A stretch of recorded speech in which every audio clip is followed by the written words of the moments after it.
Good evening. My name is Darrell Jones. I'm the Associate Dean of Academic Affairs here. Dean Purnell cannot be in this spot because he's on our panel. But on behalf of Dean Leroy Purnell, the faculty and the staff and the students at the FAMU College of Law, I'd like to welcome all of you here tonight. The difference between a law school and a legal information center is that a law school is a place where classes are taught. Maybe there's a student lounge, a library, but a legal information center is a place where the community comes, discusses hard issues, and finds answers to difficult and persistent questions. And the fact that you all are here tonight proves that although the sign outside says FAMU College of Law, this is really FAMU Legal Information Center. So welcome, and let us reason together. Thank you.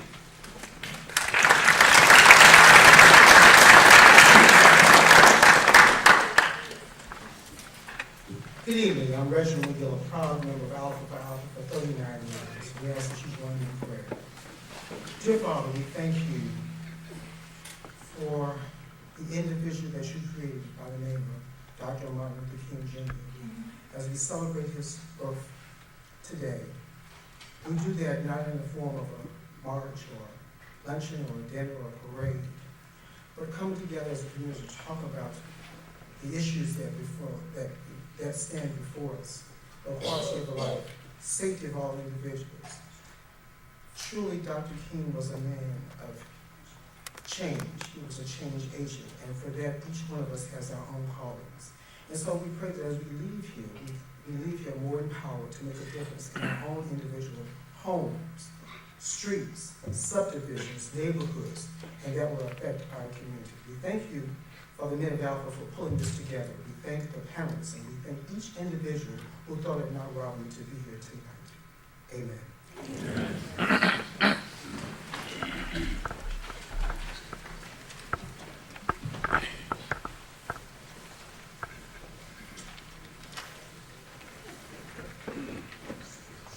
Good evening.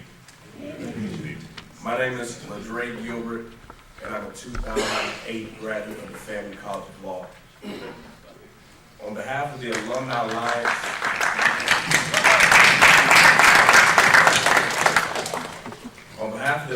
Alliance, we would like to thank Attorney Kamara Williams, the Delta Xi Lambda chapter of Alpha Phi Alpha for allowing us to be a part of this event.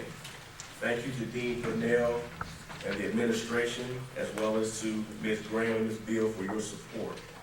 The Alumni Alliance is excited to be a part of such a wonderful event, and we're also committed to supporting many other events like this in the community, as well as the state of Florida and various regions of the country.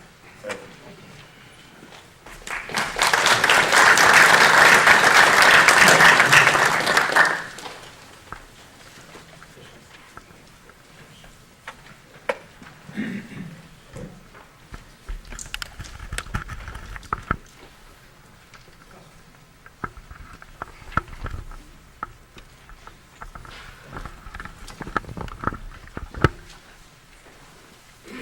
Officials. Certainly, okay. It's my pleasure to recognize our elected and appointed officials. And I'll start to my left, recognizing the Honorable Samuel Begin, City Commissioner District 6, City of Orlando.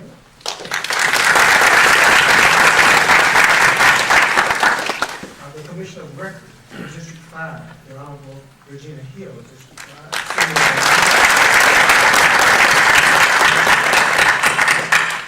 Other than persons serving on our panel, I think that may be all of the elected officials I see in here. So we have any appointed officials currently in the audience? Would you please stand? Deputy Chief Cornita Riley, Orange County Corrections.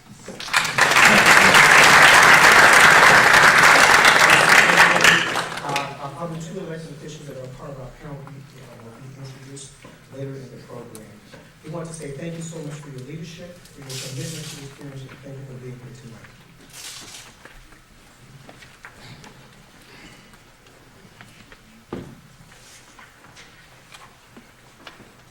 Good evening. My name is Attorney Kamara Williams. I am the chair of the 10th Annual MLK Forum. I know you guys want to get to the event, so we're going to breeze through. If you guys can pay attention to the packets that were placed in front of you. The first one is our agenda packet. Now that's going to have basically the bio of our panelist and moderator, as well as the list of the agenda. And if you look in the far back, you guys have been here in September, we gave you guys a use of force model, as well as what to do with an officer costume. So the diagram. In the second packet, that is actually our MLK packet. And in that packet, it has a officer picture MLK. It's going to have the bio, small bio MLK. You saw the abbreviated version of the speech last 5 minutes of the I-Dream speech. Speech that was over 17 minutes long. We gave you the full speech. Parents, if you guys want to give your children a little summer project, let them memorize that speech.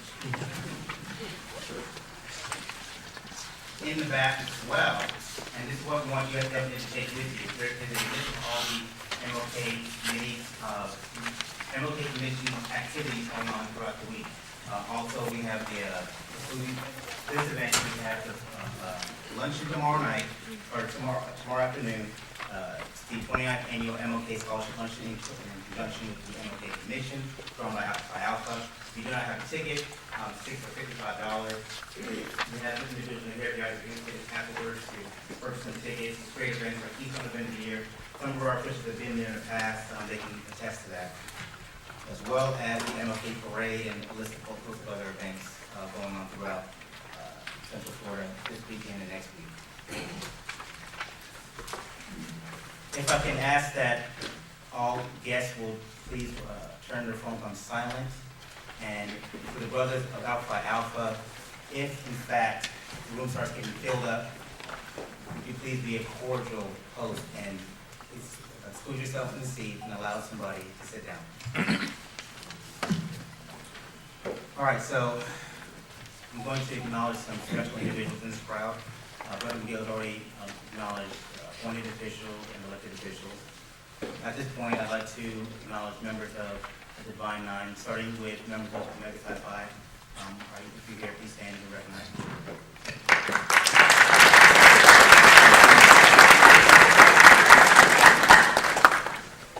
Members of Kappa Alpha Psi, please stand and be recognized.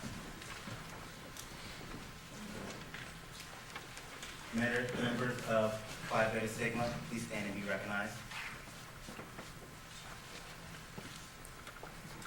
Okay, we're going to then go into sororities. Member of Sigma Gamma Rho, please stand and be recognized.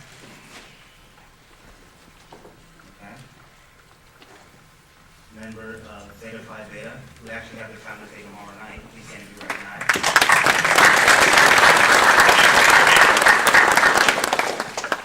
Members of Delta Sigma Theta, who had their Founders Day 2 days ago, please stand and be recognized.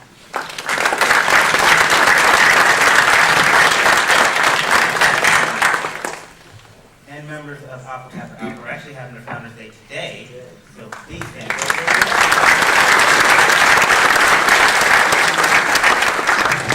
Thank you all for your service. Now, student organizations, I'd like to recognize the Student Bar Association. If you're a member of the Student Bar Association, please stand and be recognized.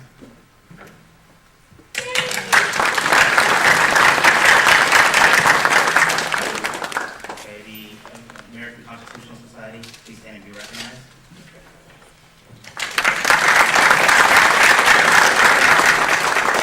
And the Black Law Students Association. If you're here, please stand and be recognized.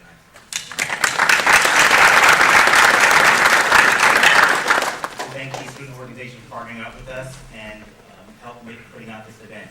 Now, let's start with lastly, the MLK Commission, who partnered up with us for the last few years. And it's been my fault because it always slips my mind, but I wanted to give them a chance to be recognized because not only do they help us put out this event, they help us promote it, but they also help us with scholarships for the MLK Luncheon. So if you're a member of the MLK Commission, please stand and be recognized.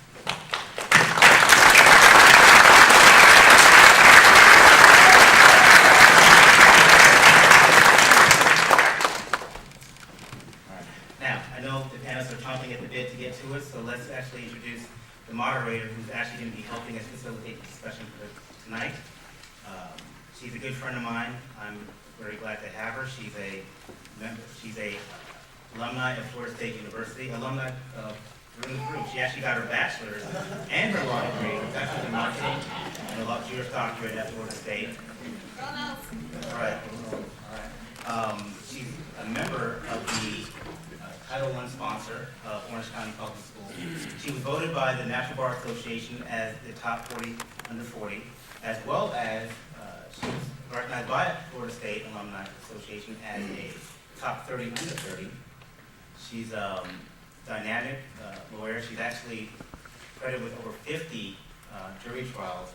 And I don't see Carlin here, but her partner, her and Carlin, just got an acquittal for 2 young men who actually were wrongly convicted for a murder case. We're charged with We're charged with attempted murder, okay, wrongly accused of attempted murder. So they just, in Bradenton, Florida? Yes, so they actually just come off that win. So she's an expert in criminal law, personal injury, and real estate, and just a phenomenal young woman. So if you guys can please give a warm welcome for my friend, the dynamic Miss Nisha Anderson.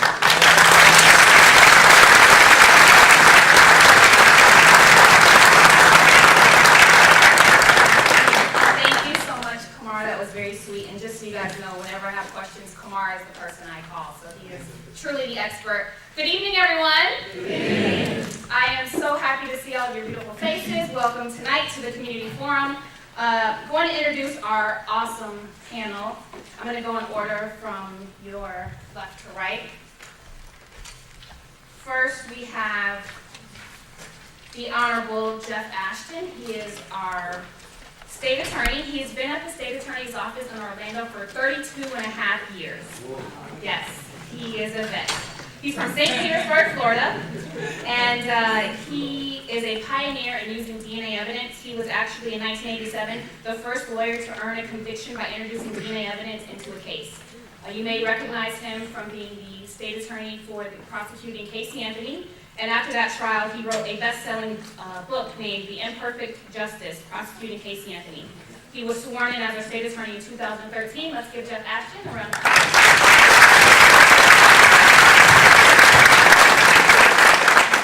All of their bios, as everyone's mentioned, is in the program, so I'm just doing a snippet highlight of each panelist. Next, we have Sheriff Jerry Jennings. He is a native of Orlando, lived here his whole life, except for when he went to Florida State University. Go Noles. Oh, here's some U.S. stuff. Yeah, okay. Yes, Attorney Ashton did go to Florida. I accidentally left that part.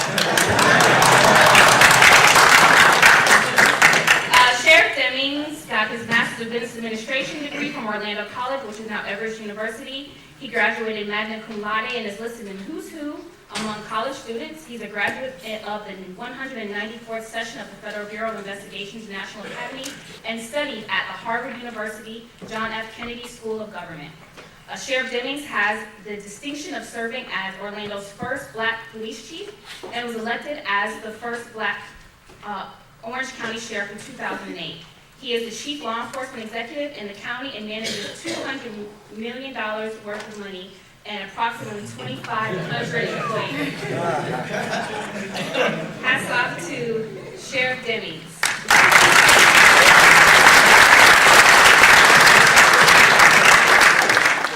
Our next panelist is is it Desmond or Desmond? Desmond. Our next panelist is Desmond Meade. Desmond Meade is formerly homeless and through hard work and community service became the current state director for Faith in Florida's campaign, president of the Florida Rights Restoration Coalition, chair of the Florida Coalition on Black Civic Participations, Black Men's Roundtable, and a recent law school graduate from Florida International University College of Law.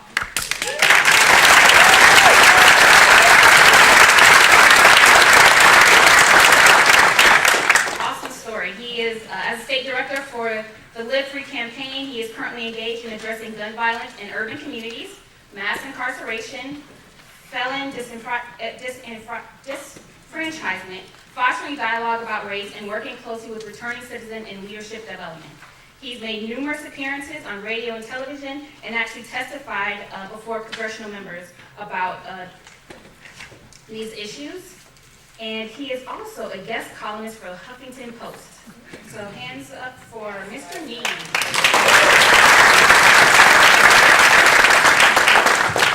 Our next panelist is Chief John Mina.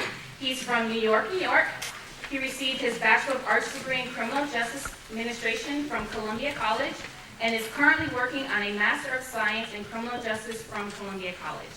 He was in the United States Army for 3 years, and he has worked many assignments throughout his career at the Orlando Police Department. In addition to his regular assignments, he was a member of the SWAT team for 17 years and was the team commander.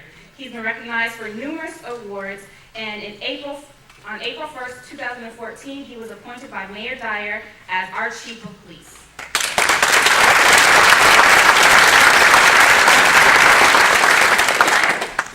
Our next panelist is Dean Leroy Purnell. He is the esteemed dean of this awesome university, FAMU College of Law. He got his bachelor's from Franklin and Marshall College in Lancaster, his Juris Doctorate from The Ohio State University College of Law. Congratulations. In 1992, U.S. Congressman John Conyers of Michigan appointed him as the chair of the Congressional Black Caucus Criminal Justice Brain Trust Subcommittee on Juvenile Justice. So let's give Dean Purnell a round of applause.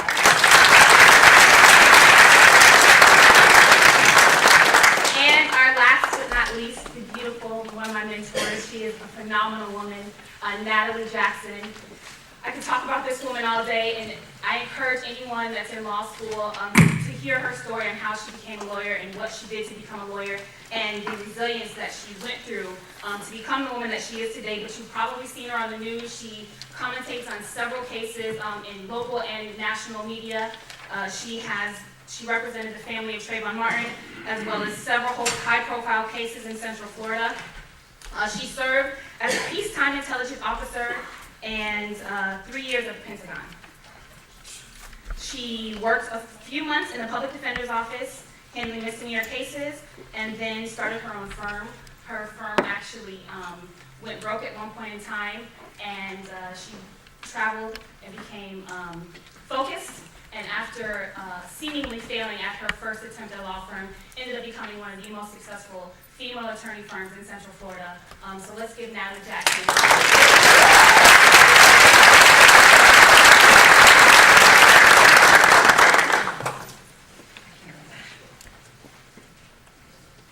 I gave a pastor note, I got chicken scratch, so. As every forum, we have a question and answer period from the audience. So I gave members of the Brotherhood a note card. Please raise your hand. Brother, look in the back. Okay, so if you have a question you want written down, and we're gonna give you the note cards, and you can actually write those down, and we'll decide which questions are appropriate, and we'll give you an opportunity for the panelists to answer them. Yes, thank you again, Kamara.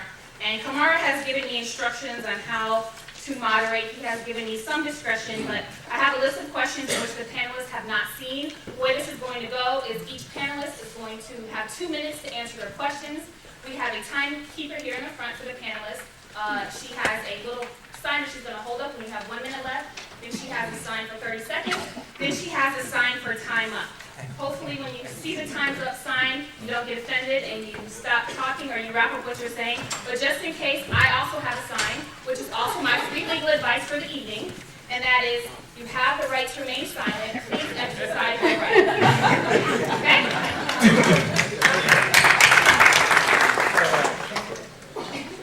All right.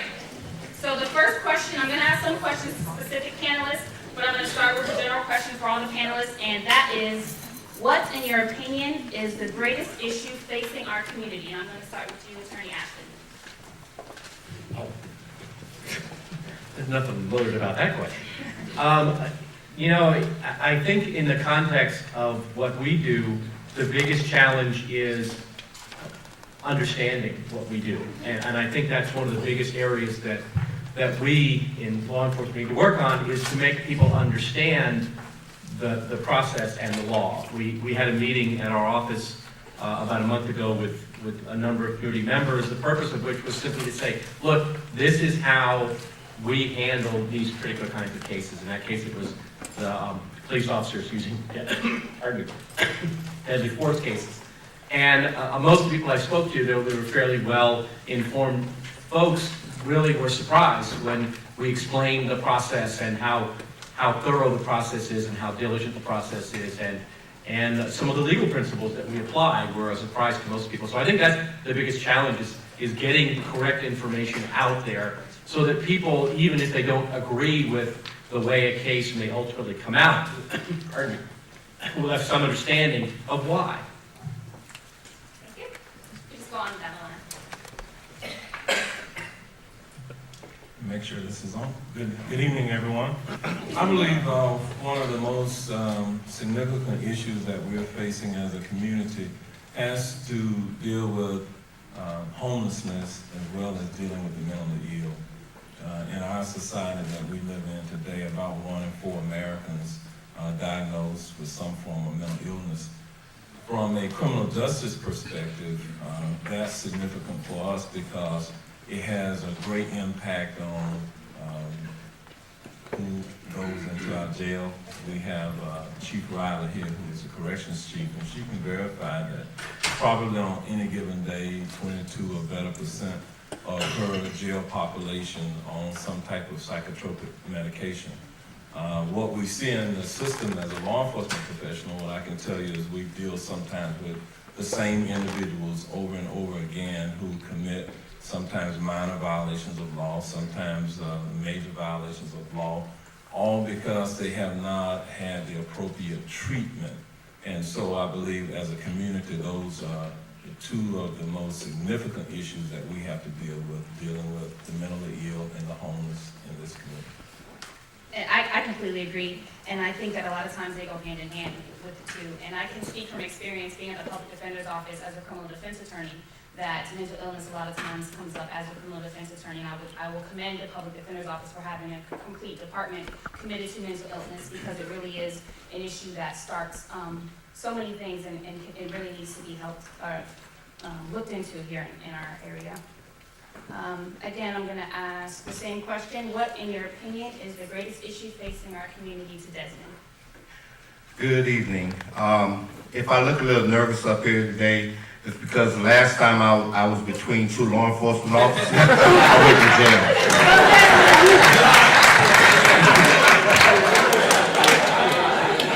But I really appreciate the question, because I believe that as a matter of fact, I am convinced that the greatest issue that is facing our community is the same issue that's facing our country and quite possibly the world. And that is the existence of a dominant narrative that states that some lives are less valuable than others.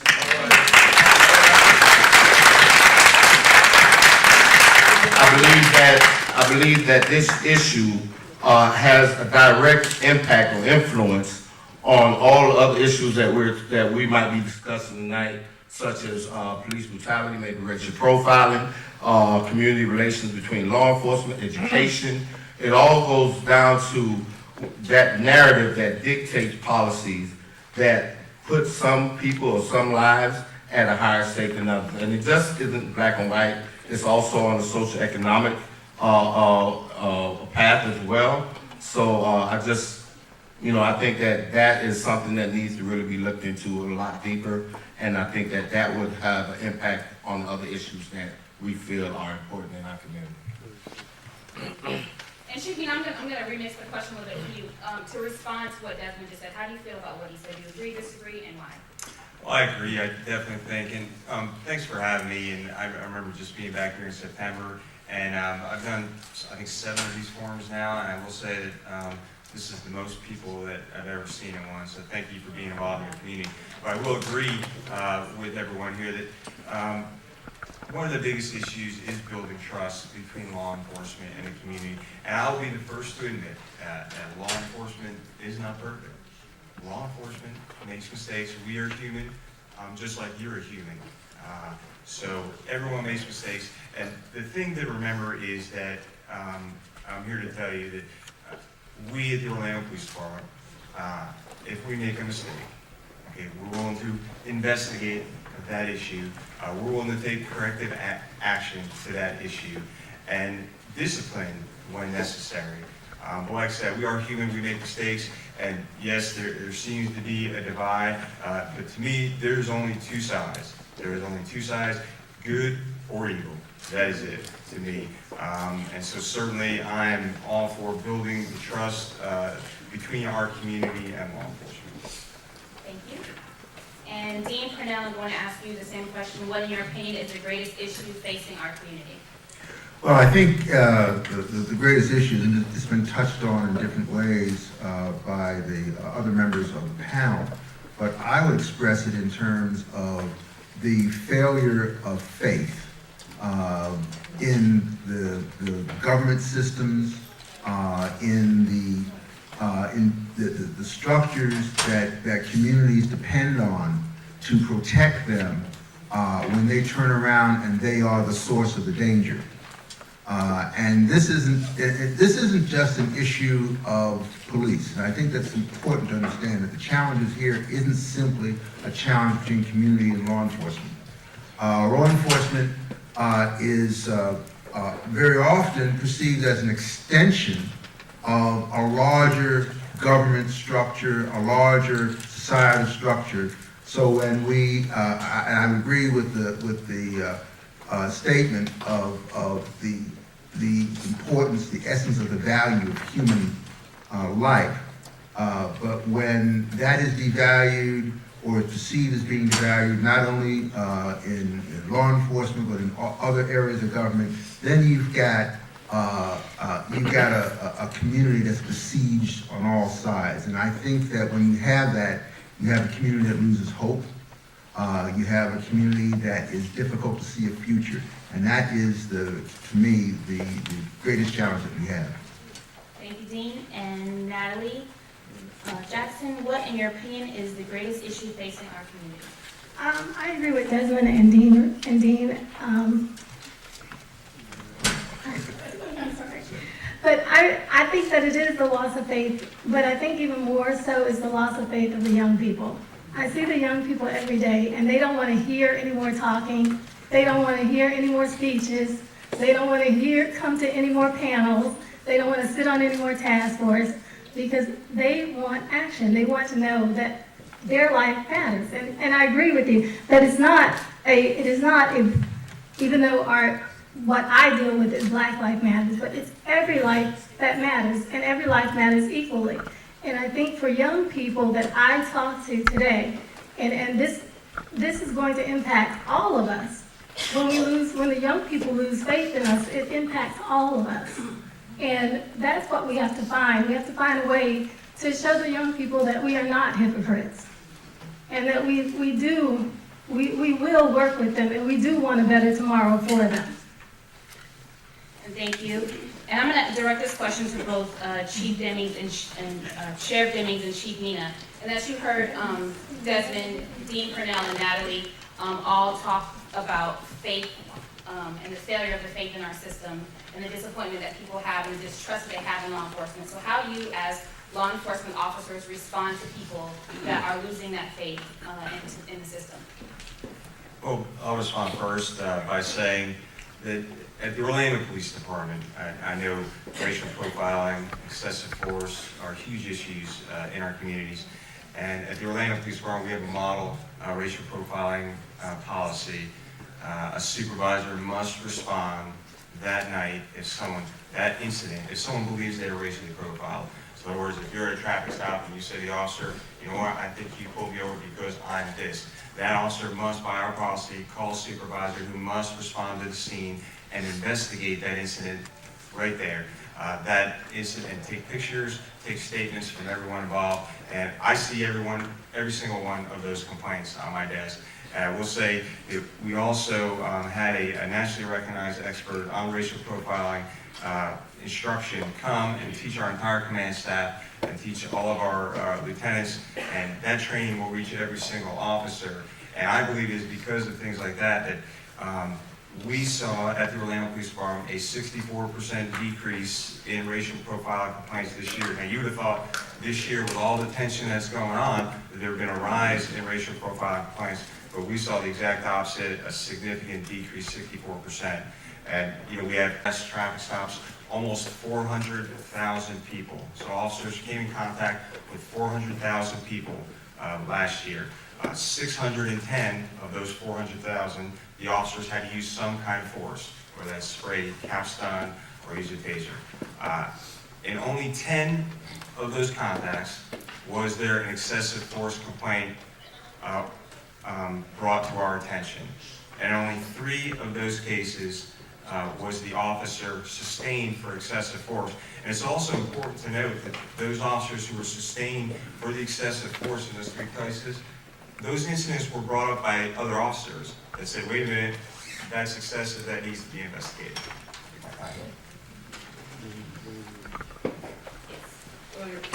Question, Sheriff Dennis?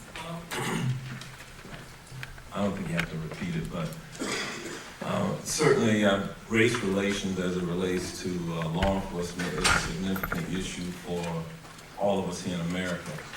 Much of the dialogue that I'm hearing today has been formed based on some events that not only occurred in this community, but they occurred in communities around the country. And we all now have to respond to them. At the Orange County Sheriff's Office, we responded to about 1.3 million calls for service this year. Out of that 1.3 million calls for service, we had five allegations of excessive use of force out of 1.3 million calls for service. We had 0, no complaints of racial profiling. Now, that doesn't mean that it didn't occur. I would encourage any citizen that ever feels that they have been wrongly mistreated by a law enforcement officer to take that issue to the agency and make a complaint. Sadly, many individuals don't feel that they're going to be heard, but I can assure you that as long as I'm sheriff here in Orange County, having been born and raised in this community, I take very seriously my role and my responsibility to making certain and holding our individuals accountable. As I come to a close on this point, if you want your law enforcement agency to provide the quality and the type of service that you want, you have to be engaged with that agency as well. We're hiring at the Orlando Police Department and the Orange County Sheriff's Office. I'd love to have my deputy sheriffs and the entire employ of my agency be reflective of the community that we serve. So, thank you. Thank you, Sheriff. And you brought up a point talking about national cases. That's going to lead to my next question. But I do want to tell the panelists, if I don't direct a question at you, or if you want to respond to another one of the panelists, if you just raise your hand, I will definitely let you respond.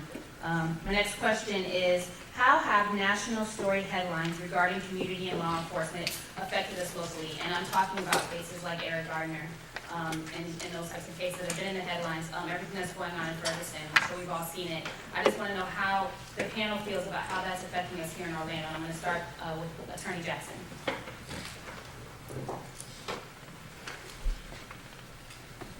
I think it goes back to the lack of faith that we talked about. The calls that I get all the time are people who just don't think anything is going to happen. So it's gotten to a point where when something does happen, people don't think that it's going to be addressed and that anything is going to be done. Like even when we talk about what's happened with the changes that we've seen in the recent years, our year. Are those changes going to sustain? Will these changes stay? Will there be 0% profiling next year or the year before? Or is it a reaction to the protests that are going on and things will go back to the same way? I think the protesters that I have talked to all over the nation, one of the big things that they want permanent change. That's what they're doing. They don't want, and I think it's important to know too that all of us appreciate police officers and we appreciate what they do. But at the same time, I think what we want is that for the police officers to police themselves and weed out their bad people, where we don't have to make a complaint. If you know someone is bad, then get rid of them. So I think that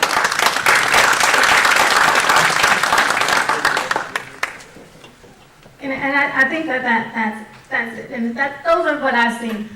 We have to get people to buy back into believing in our institutions, or America will fail. And Dean Pennell, same question. How have the local headlines affected our community? Well, you know, I think one of the things that's very important, certainly for governments and courts and politicians to understand, is that when a young black man is dying on the streets of New York because he can't breathe, he's not only not breathing in New York, he's not breathing in Orlando. And he's not breathing in Ferguson, he's not breathing in LA. What we see around the country is reflection of the fears, the challenges, and the danger that happens nationally. So I think the borders of concern are broken down. And when we see a headline that a grand jury has failed to act with justice, the concern we have in Georgia is the same concern that we have in Orlando. The systems are seen as the same, the dangers are seen as the same. And same question for you, Chief Nina. Well, I think the tension across the nation has certainly rippled into Orlando. We've had in the city of Orlando, I think 6 protests to talk about and to peacefully protest some of the issues we've seen across the nation.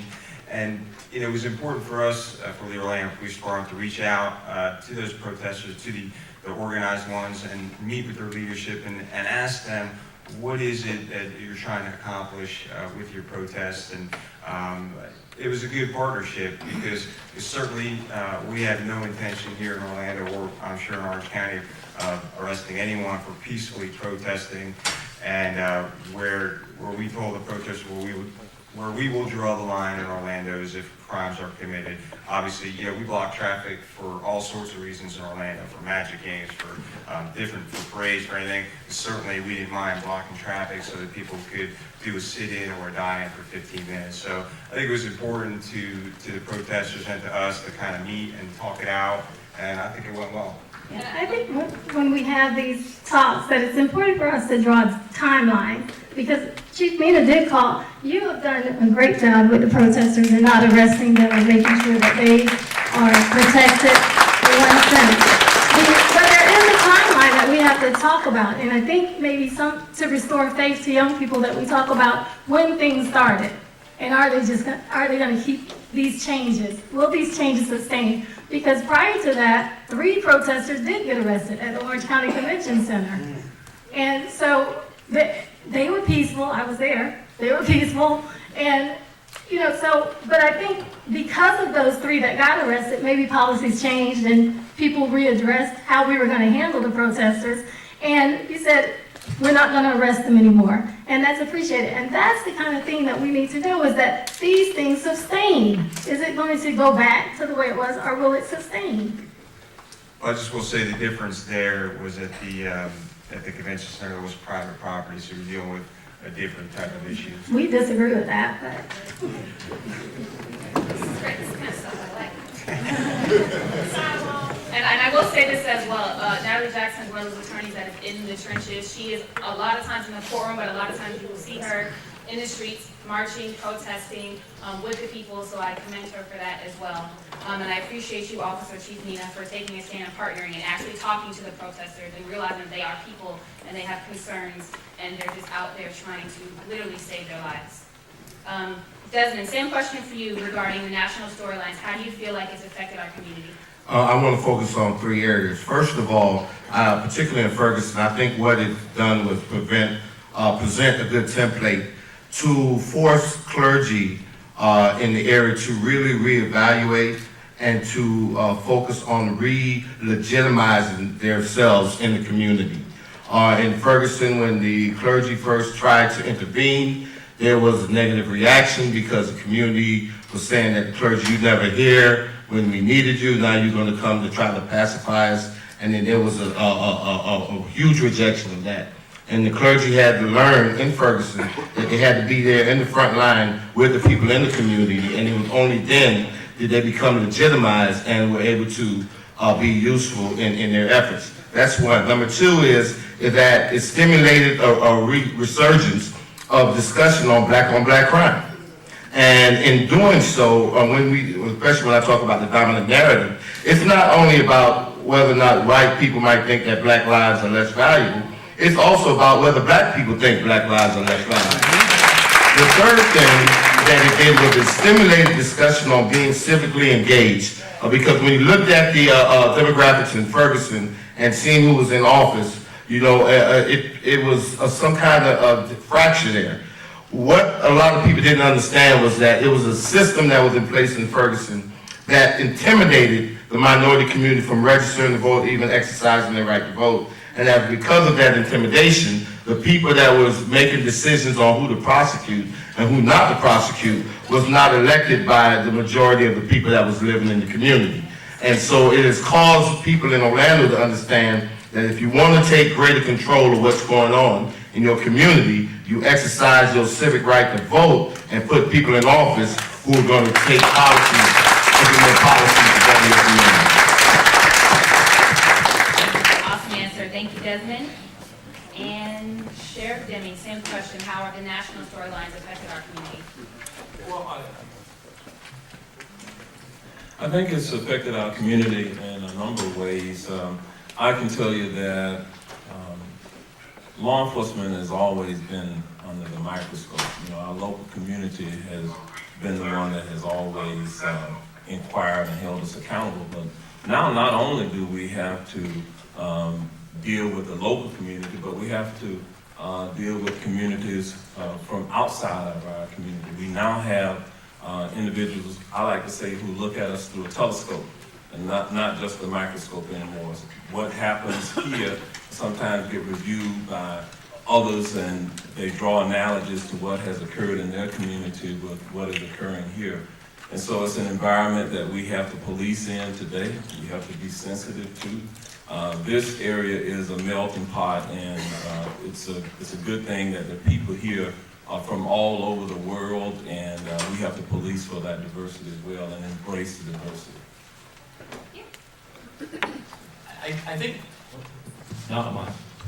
I think from my perspective, what it has demonstrated to me is that there is, in this community, a substantial level of trust that still remains.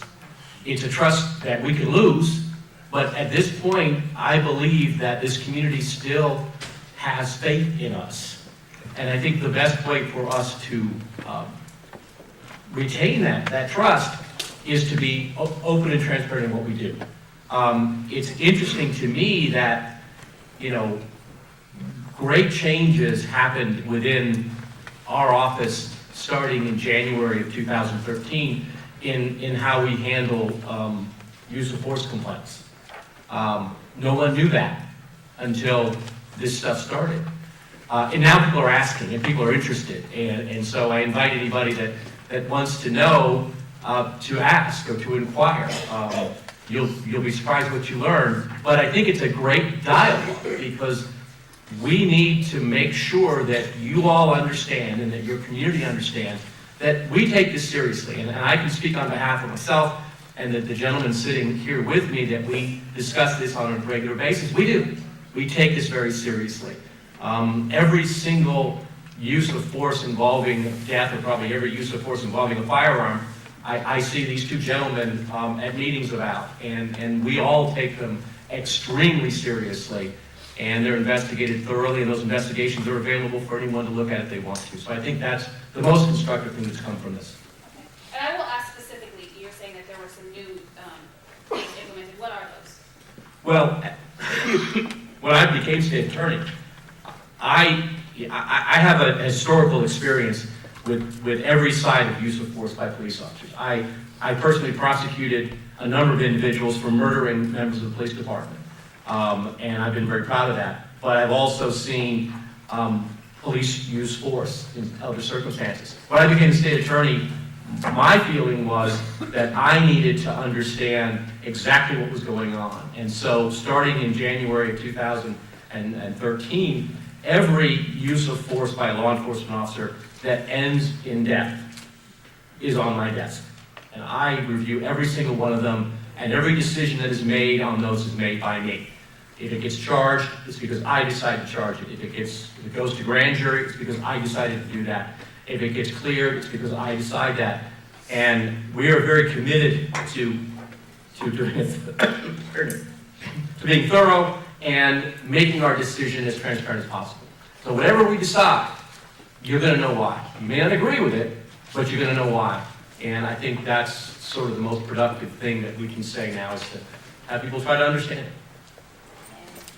So I'm interested because I heard the Mr. Ashton say that that he prosecuted people who've been, and he was proud to prosecute people who murdered police officers. What I didn't hear was that he was equally as proud to prosecute officers who violate the law. And so what I'm curious is to know how many officers have been successfully prosecuted for excessive force or for any kind of impropriety while serving as an officer. Because I think there's a higher duty when you're serving in law enforcement or in the field as a lawyer or whatever. It should be a higher standard than you have, and if someone violates that trust, they should get the full brunt of the law, the weight of the law on their backs. So I'm interested in it. I agree with you that crimes committed by law enforcement officers are as as serious as anybody else. In fact, in some sense, more so, because we give law enforcement officers, as a matter of law, the right to use force. They're really one of the very few people that we expect to have to go out there and use force. We want police officers, under appropriate circumstances, to use deadly force if they have to. And it's important that we take that seriously. Right now, there is one police officer under prosecution in Orange County. There are other cases that are still in the investigative stages. But, thus far, we have had 4 use of force cases by law enforcement that have gone to grand jury. One of which has ended in an indictment, which is presently pending. One of which ended in a presentment, which is basically a report by the grand jury about some issues about law enforcement's actions leading up to the death. And the other 2 were found to be justified. What's fascinating to me is that though this grand jury created this presentment that was very thorough and somewhat critical of the law enforcement agency involved, no one noticed. That was a year ago. Did any of you know that? I knew it. A few do. A few do. Well, I will say that I think it's very interesting that the dates that we've heard are 2013. So I would say to all the young people who protested, I think it's working. That's what I'm hearing. So, and I think that is what we needed, was to get people aware. Hopefully, it sustains. That's all that I want. And I think that's all that most people want who are here, is that the changes that are implemented aren't just implemented for this year, that they're implemented and they go forward, that we do have actual reform. And it's very important, I think, for law enforcement to know that we do. I don't think that they should feel defensive, because you are a part of our community. So I don't think that you should feel defensive, but I think that when we have this dialogue, when we ask you to what is going on, that the community has a right to know, and the community also has a right to expect people who are operating under the color of law to use that authority and that responsibility responsibly. Thank you, Attorney Jackson. And I know we talked about, in general, some of the national headlines, and Attorney Ashton just brought up the word grand jury, and I know that that's something that we've been hearing in the news a lot. A lot of people have been educated on what grand juries are, what they do, with both the Mike Brown case and Eric Garner case. And does everyone at the panel know about the Eric Garner case? Okay, I want to know specifically, Attorney Ashton, how you felt about the Eric Garner decision. You know, I have been doing this for a long time, and the one thing I have learned is that any opinion based upon what you read in the media is not a good opinion. And I will never criticize the decision of any other legal body unless I heard what they heard. And that's the bottom line, is I don't have an opinion because I know that I don't have enough information to form an opinion. I have faith in the system, and until somebody shows me that the system has made a mistake, then I have to assume, whether I agree with it or not, and as I've often said, you know, I was involved in a little trial a few years ago that had a result I didn't agree with, but you gotta have faith in the system, and I do. I'll go back to the faith of the system and going back to what Attorney Ashton said. You know, here in Orlando, well before the Ferguson incident, we had an officer use deadly force. Fortunately, that person that he used deadly force against was not injured, but there was a thorough investigation done. That case was given to the state attorney's office. And let me say this, when there is a shooting involved, the state attorney's office is brought in almost immediately. So they don't see the case once that right. They're brought in immediately and get the information within days of the incident. And in that case, I will tell you that Jeff Ashton looks at these cases with a very, very critical eye. And in that case, he thought that our officer, that case needed to be presented to a grand jury.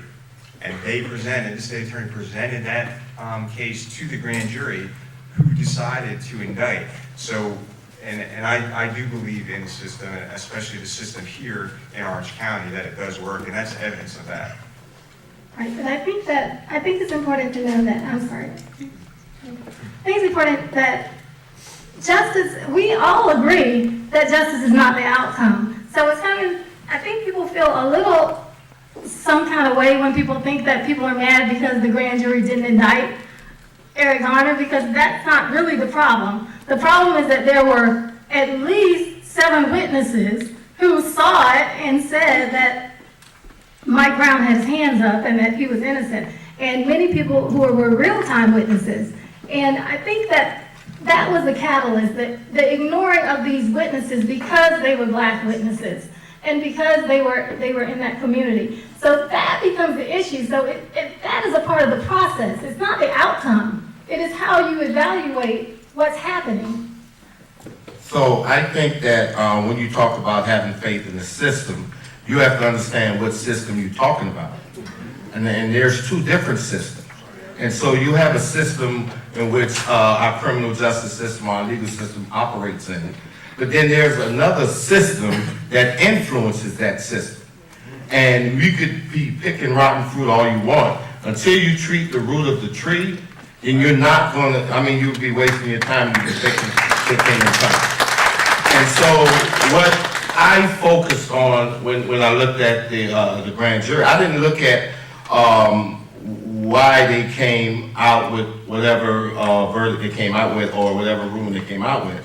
What I looked at was that system that influences individuals to look at young African-American men a certain way, that automatically causes a reaction, whether it's subconsciously or not, right, that end up turning out in bad consequences. And I think that until we could have as many trainings for police officers as you want, but if that police officer is still walking in the community and looking at an African-American male with pants hanging off his hip, with daylaws and grilled teeth a certain way differently than what he'll look at as a white young man walking down the street, then that's the problem. And until you fix that, you can train all you want, it's still going to be issues. And let me, the thing about systems, people can have faith in systems, the systems can be broken.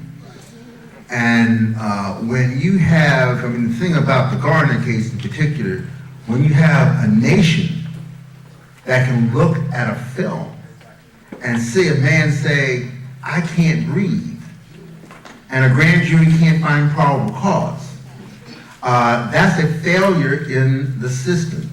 And I think one of the things that is particularly disturbing here in the 2 cases in which we have grand jury action is the sort of the pretense that a grand jury is a trial. Grand jury is not a trial. This is hand-picked people getting hand-picked evidence.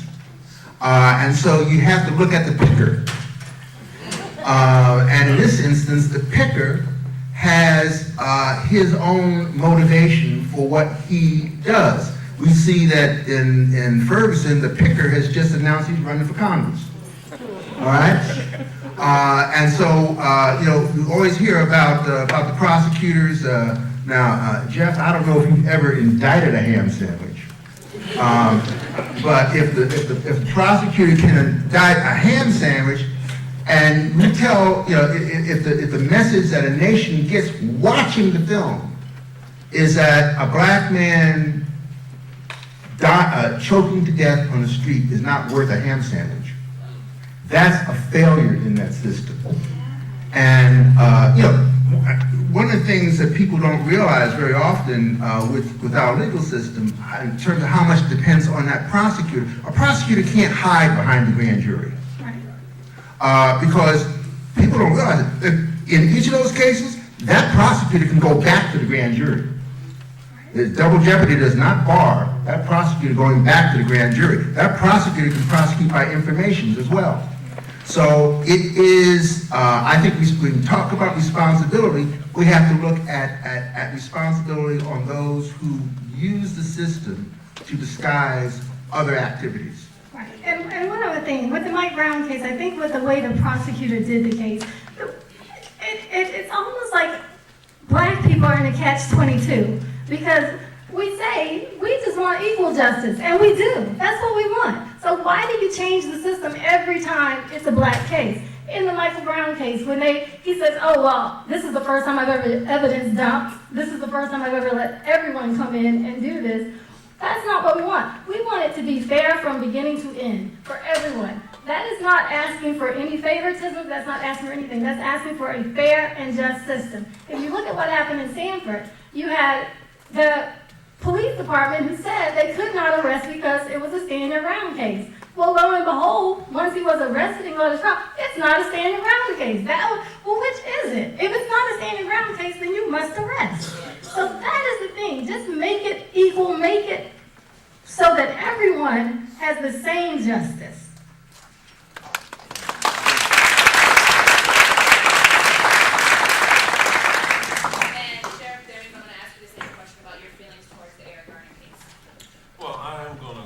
Agree with Attorney Ashton.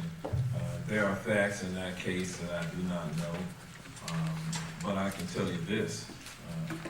As an African American, I look at all of these cases, I'm fortunate because I want justice for all people. I'm not just the black sheriff, if you will. My job is to represent and to ensure that all people get justice. I just happen to be black. Now I have three sons, 3 adult sons, and I have grandchildren. I'm real blessed because my parents live in this community. So when I go to work every day and I make a decision about how I'm going to manage the Orange County Sheriff's Office, I make those decisions based upon providing the safest and the most secure community for my family, because they live here. And I firmly believe that if I can make it safe for my family, it ought to be good enough, it ought to be safe for your family at the end of the day. I can tell you that when I have conversations with my sons over the years, we tried to make certain that they understood their rights, but at the same time, I always caution them. Son, sometimes you can be right, but you can be dead right. What I'm going to suggest to you is that if you ever encounter a law enforcement officer, you comply with the actions that they tell you at that time, we will deal with it later. And that's the same advice I give anybody and their children in this community. We'll deal with it later.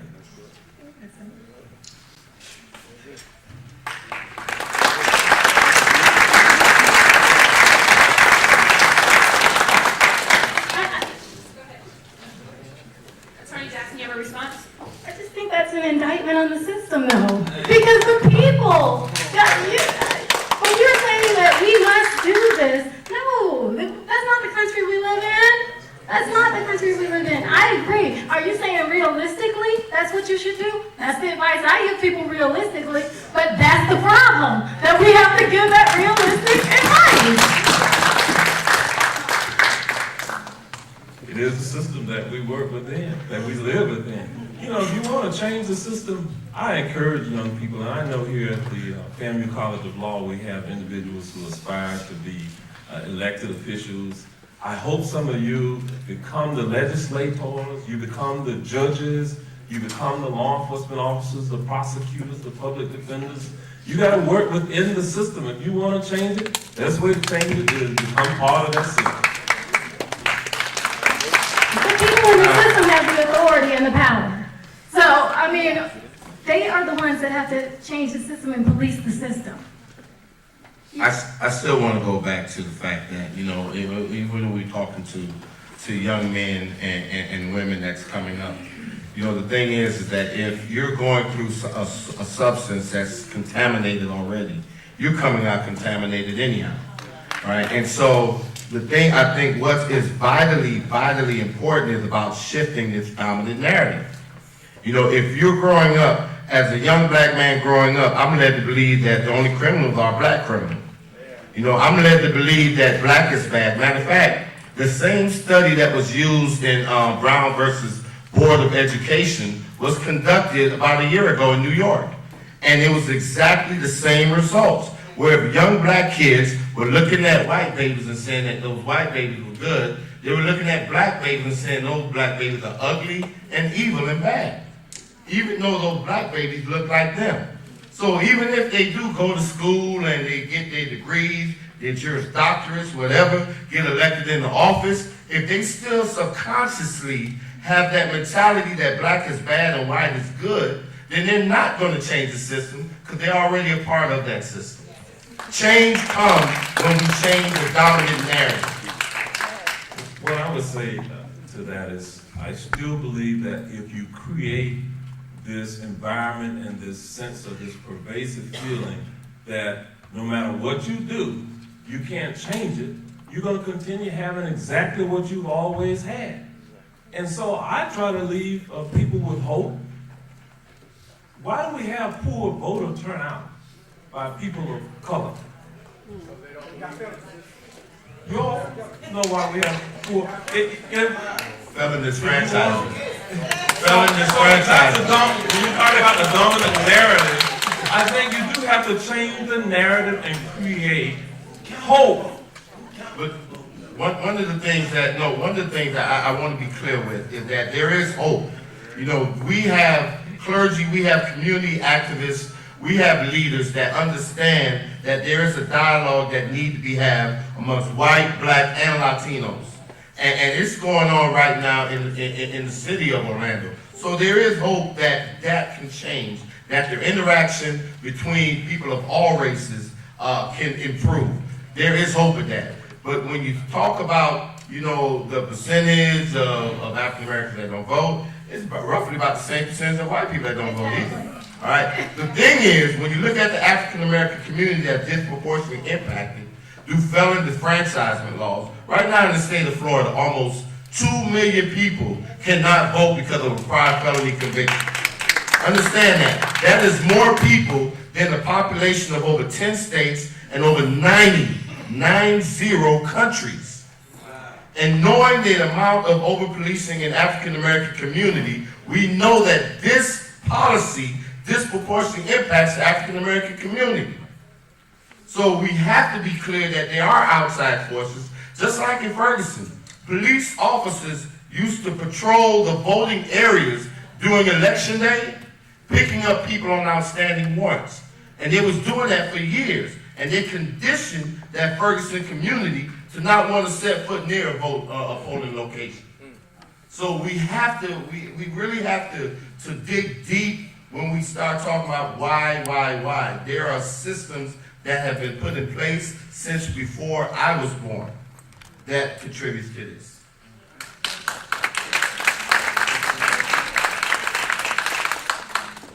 Desmond, and I have an announcement to make. We have the Mayor's MLK Humanitarian Award winners here tonight from the middle and high school. We would like to acknowledge them. If you raise your hand or stand up. Winners of...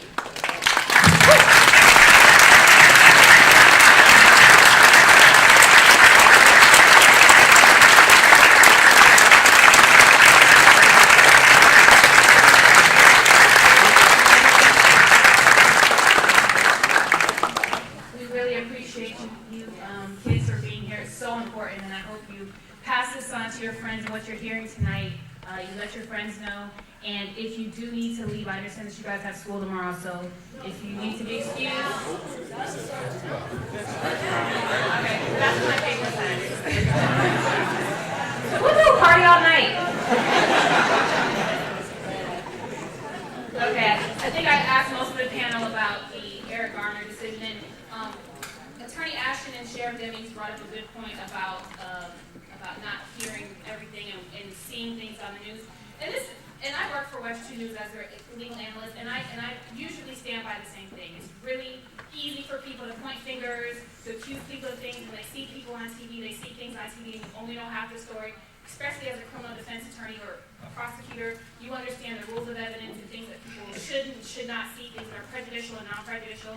But I will say that watching that video, and I'm a defense attorney and I understand the rules, but watching that video, it is so hard for me to understand what more they possibly needed. What could that prosecutor have said or not shown to make that jury not indict? It's just, I try not to make quick assumptions and quick decisions, especially when it comes to media, because I take that kind of stuff very serious, because I take what I do very serious.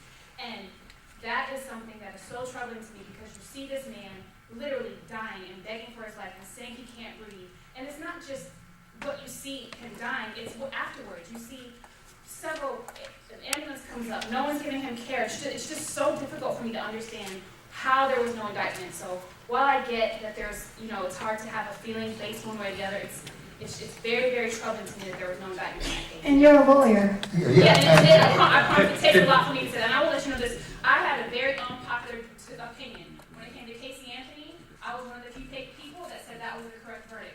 When it came to Trayvon Martin, George Zimmerman, I was one of the few people that said that was the correct verdict. And that was very difficult for me to say, because I know Trayvon Martin's family. I work with Natalie Jackson. I work with Benjamin Crump. But that's because I take my job so serious and I understand the burden of proof. Well, go ahead. What you're expressing, I think, goes to the heart of a problem here. And that is, nobody knows all the facts of what happened in Ferguson. No one knows all the facts of what happened in Staten Island. But isn't that why you have a trial? No, it's not. Yes. You don't, Yes, excuse me, sir, I'm sorry, I have to disagree. That is not why you have a trial. You do not charge somebody with a crime unless you have a good faith basis, you can prove it beyond a reasonable doubt. That is the standard we use for the black man arrested on the street. It's a standard. And that standard. I'm just going to answer that one standard, person. Wait. Sorry, as a moderator. That's different, it's offensive. That standard, sir, is based on probable cause. Probable cause. You need to read the oath that my assistants have to take whenever they found information. Probable cause. If a man is choked to death on a street, We do viewed not by charge any cases. number of different people, the question becomes one, how does that not at least equal probable cause You need for to there look, to be a determination at trial? you need to look more clearly in the law. Because I will tell you right now that if one of my prosecutors filed a case against anybody under circumstances where they said, I had probable cause, but I couldn't prove it beyond a reasonable doubt, I fire him. Well, Flat out. sir, We don't do that. It is but unethical. you don't do it, but that's what the grand jury should have done. And that is the law. And I appreciate the passion for both of these gentlemen. I really do. And what they're saying is important, and that's true. It's disgusting to me if I see a prosecutor bring forth a charge with no probable cause. That is very disheartening to me. And that's why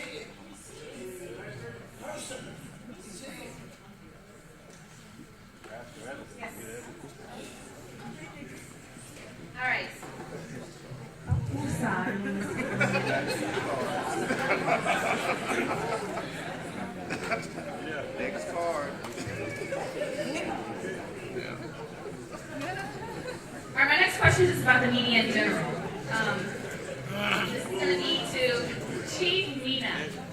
This is the media providing a fair outlook of race relations between law enforcement and the community?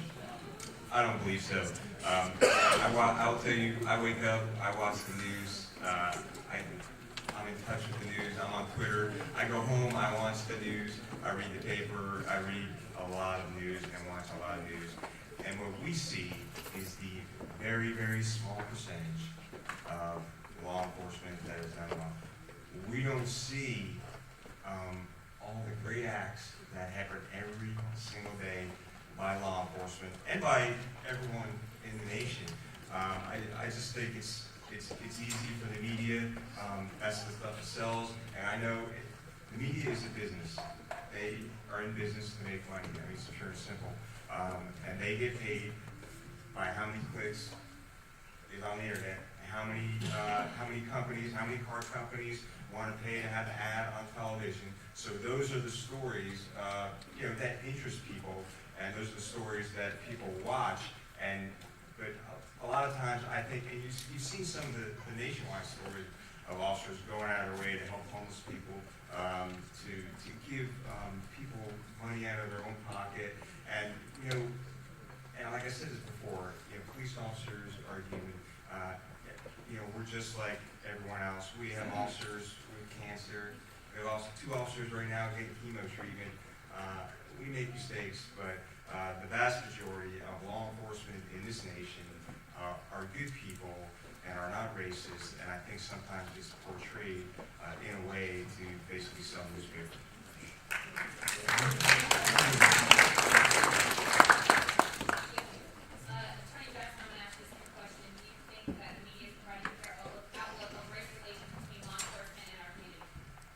No, I don't. I agree with Chief Nina in a lot of ways. But I agree that what he's saying is true, and also the other way that I don't like. No, they don't present a fair, balanced representation in any way, because really, I think that many times now I think they are being too hard on police officers now, but they have not. Traditionally, it's too hard on people of color, or poor people, or homeless people, or mentally ill people. So that becomes the thing. I think for everybody here, I'll tell you, if you want to get your news, really, NPR is probably the best place to go if you want to listen to news. BBC, there's just certain stations you have to make sure that you watch. And then also fact find on everything that you, make sure to fact find. So everything on the news is not true. Alicia and I know, I've made mistakes and said things on the news. So everyone, it is not, a lot of times people are talking off the cuff. So just make sure it's up to you to know what you know. Mark Twain said it best, he said, don't let your education don't let your schooling get in the way of your education. Don't let your media get in the way of your knowledge, okay? Attorney Ashton, I'm going to ask you the same question about the media. Do you think that they provide a fair outlook of race relations between law enforcement and the community? I don't. One of the difficulties is the fact that government is working isn't a good story. It just isn't. It doesn't have appeal. When we do things right, it doesn't really have a lot of appeal. It's not sexy. When we do things wrong, it is. And it should be. Media should cover us when we do things wrong. But we have to understand that. If we as news consumers need to understand that you're getting a partial picture. The other problem with the media that I have is that the media, for some reason, thinks that it is a better trial system than the one that we've had for 200 years. And that's the part that really bothers me. Watch the news, get some information from it. As Natalie said, understand that part of what you're getting is entertainment and part of it is news. Be an intelligent consumer. And this is why I raised the issue a moment ago about knowing before you decide. Unless you've heard all the evidence in a trial, you can't truly know what your opinion is. And that was one of the beauties of the Casey Anthony case. At least every single word of that was out there for people to judge. And however they came off on it is up to them. But we make decisions based on half information and on opinions that some talking head wants to give us. And the talking head we're generally listening to is the one we already agree with. Folks, we got to be intelligent news consumers. Yes, I like that. Let's keep that intelligent news consumers. Desmond, same question. How do you feel about the media lacking or portraying community relationships with law enforcement? That's your opinion? Okay.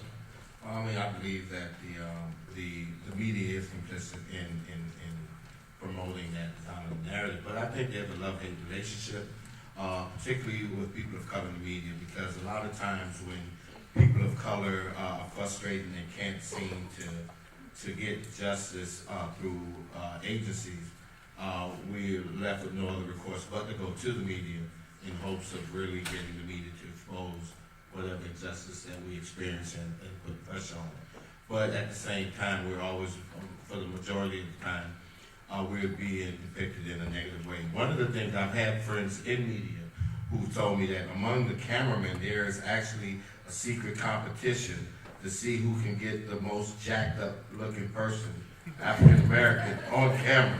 You know, and so they're not looking for the well-dressed and articulate African American. They're looking for the ones with the rollers in their hair and the shower cap on, maybe a few gaps in their teeth or whatever, that don't use proper English, but that's what they want to portray, and they will show that image over and over and over again to give people the perception that that is how black people look, that's how they act, that's how they talk.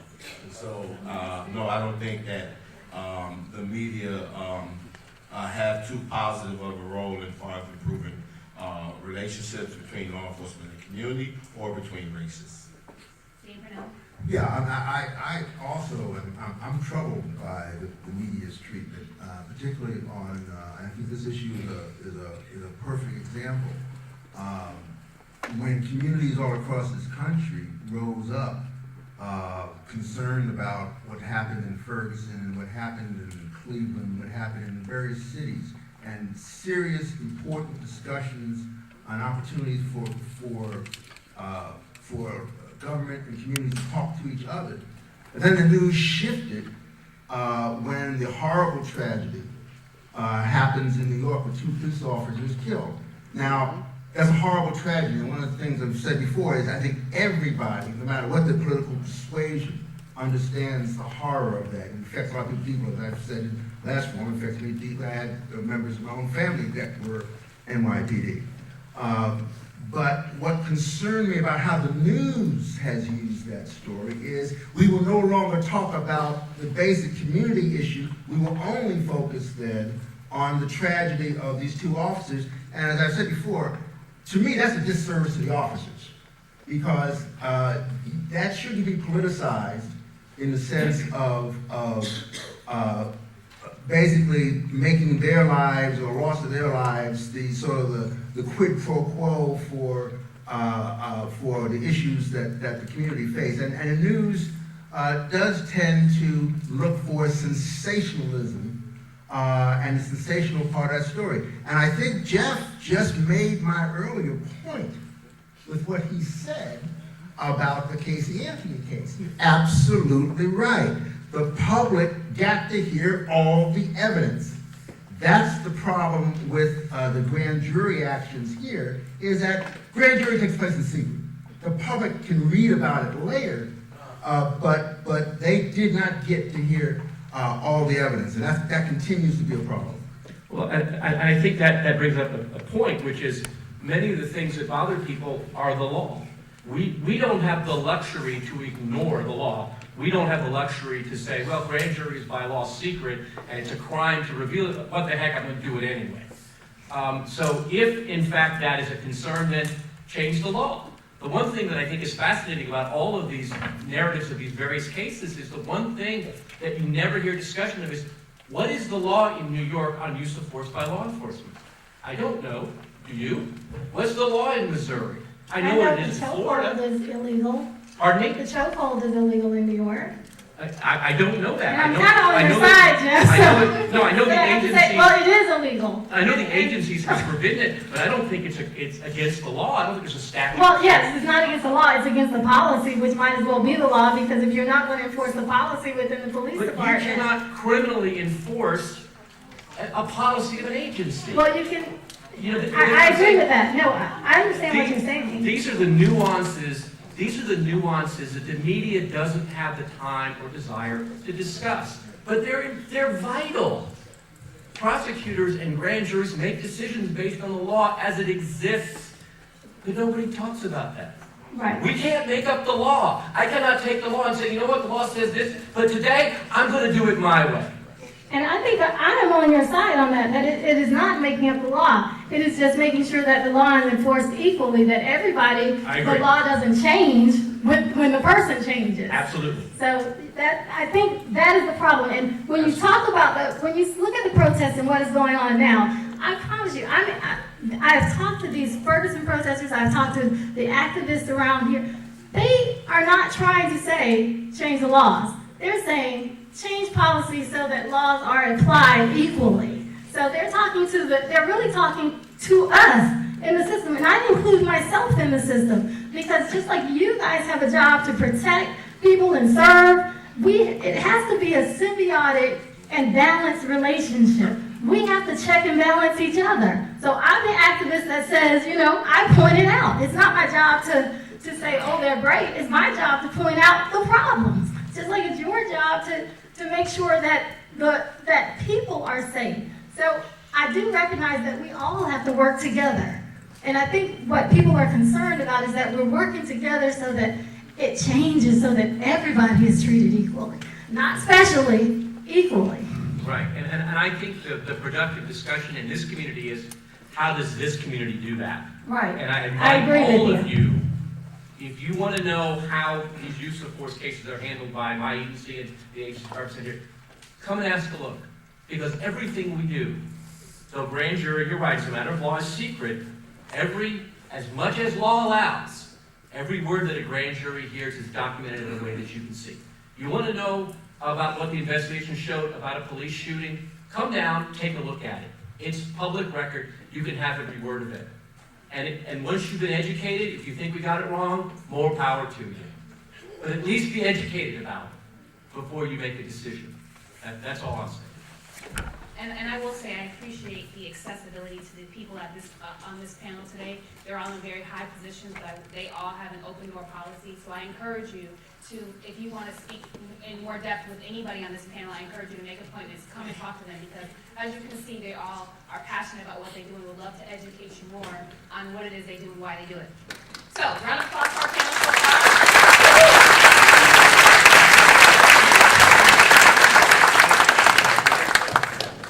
Okay, we're going to go a little longer tonight. All right, so we're going to go into I have a specific question on my list of questions for each panelist before I get into the questions from the audience. I'm going to change the rules a little bit. It's a specific question for each of you. I'm going to give you each 1 minute to answer it, and then I'm going to ask questions from the audience. All right, so if our timer could switch your time to 1 minute, so you only have 30 seconds to hold up your sign. And I will start with Chief Mina. You've said that you plan to do more minority recruitment because we need leadership that reflects our community. Will you tell us more about your plan to engage more individuals of color to become police officers? Absolutely. We do numerous job fairs throughout the city of Orlando, and we have 2 coming up this year in January and February, and specifically targeting minority recruits. What we also do is we go to colleges, we go to FAMU, we go to Bethune-Cookman, we go to our military installations to specifically recruit minority recruits, because we do want to reflect our community. It doesn't make any sense to have officers out there who don't know the community or don't relate to that community. And with that minority recruitment, it is also important to ensure that we have a good mentoring process within the police department so that those minority recruits rise up to become leaders in our agency. So that is a thing that we actively do in law enforcement, because not only do we want the officers to reflect our community, we also want the leadership of the Orlando Police Department to reflect the community.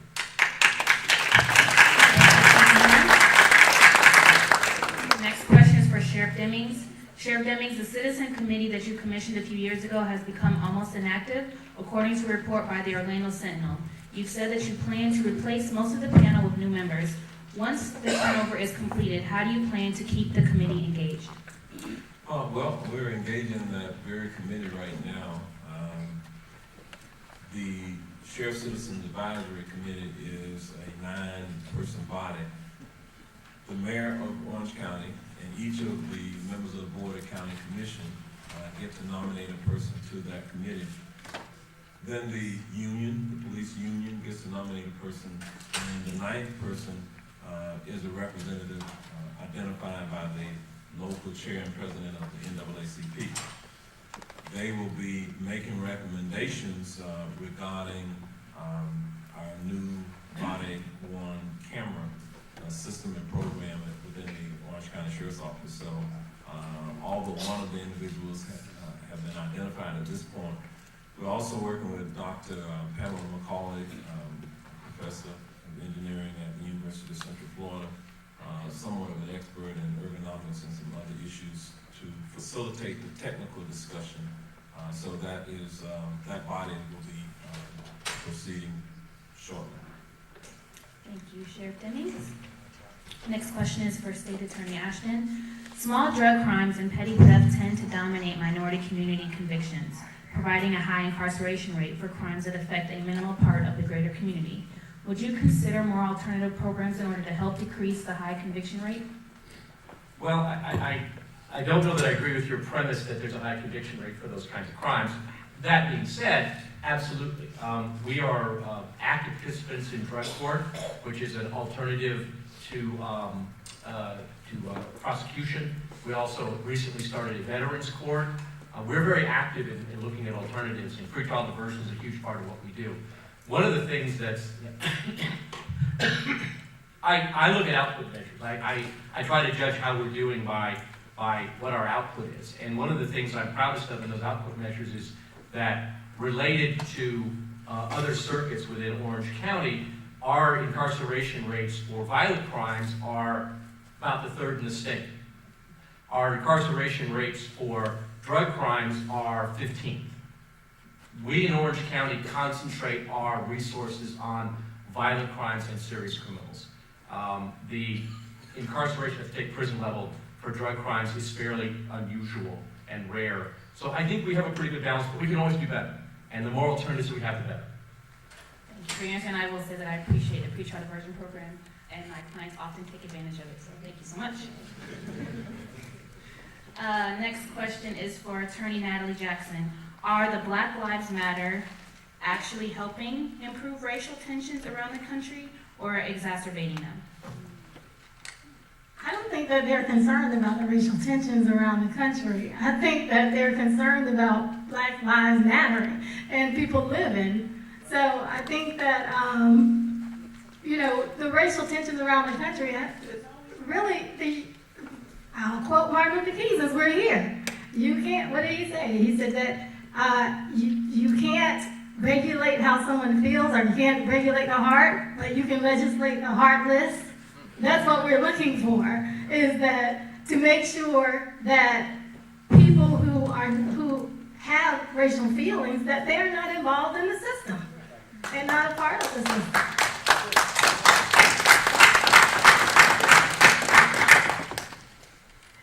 Thank you. And for Mr. Mead, what can the community do better to improve tensions between law enforcement and the greater community?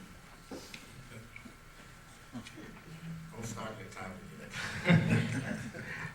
You can start with that. I think that one of the things is it's very important that we do not really attack the officer of law enforcement. I think that when you do that, you do not create a space for meaningful dialogue. If everybody's at the defensive, if you have law enforcement telling you, well, you need to watch your kids, and you're saying, well, you guys are racist. I do agree with Chief Mina that it's a very small minority that's like that.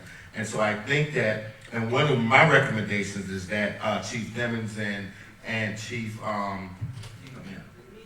Mina would actually get within the community, but take their uniforms off and their guns and just dress like normal people and get to meet with some of our young people and some of our community activists. So that uniform would not serve as a barrier, you know, and I think that that would help stimulate conversations. That we're all human beings, whether we're black, white, law enforcement or not. We need law enforcement and we need them to be effective. And we have to be willing to engage in some meaningful dialogue and relationships in order to make that happen.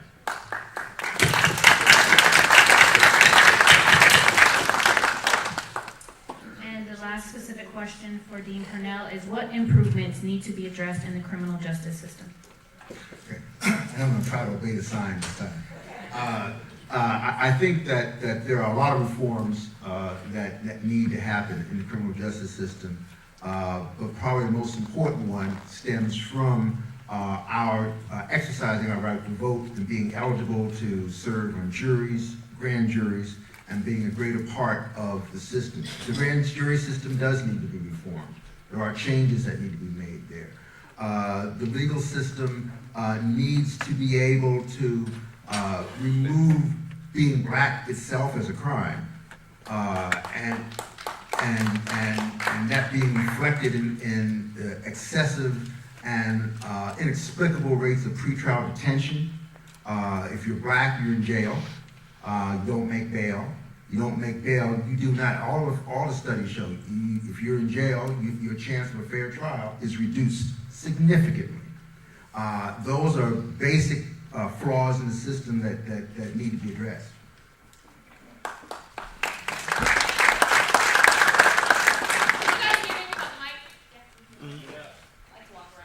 Okay, this question is for State Attorney Ashton. I'm now reading questions from the audience.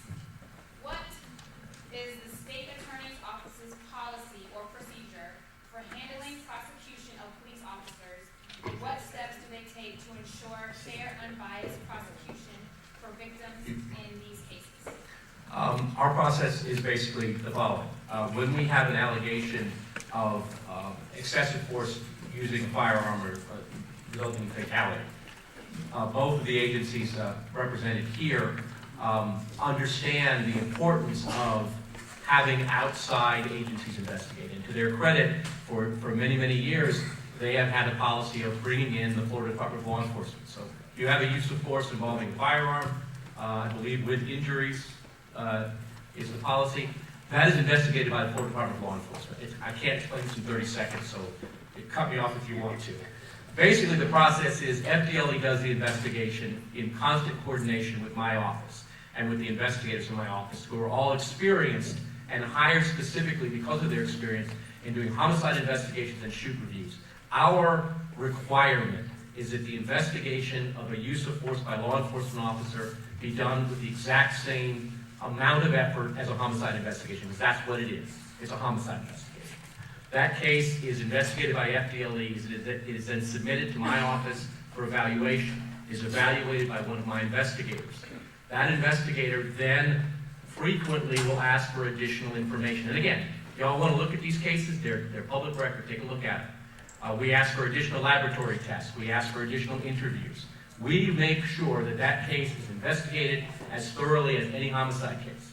Once that is done, that investigation is then summarized by my investigator and submitted to me along with FDLE's report. If it is a death, it comes to me. If it is a use of force involving a firearm that doesn't result in death or injury, it goes to my chief assistant. So the two most experienced homicide prosecutors in the state attorney's office are responsible for those cases. That's how serious I take them.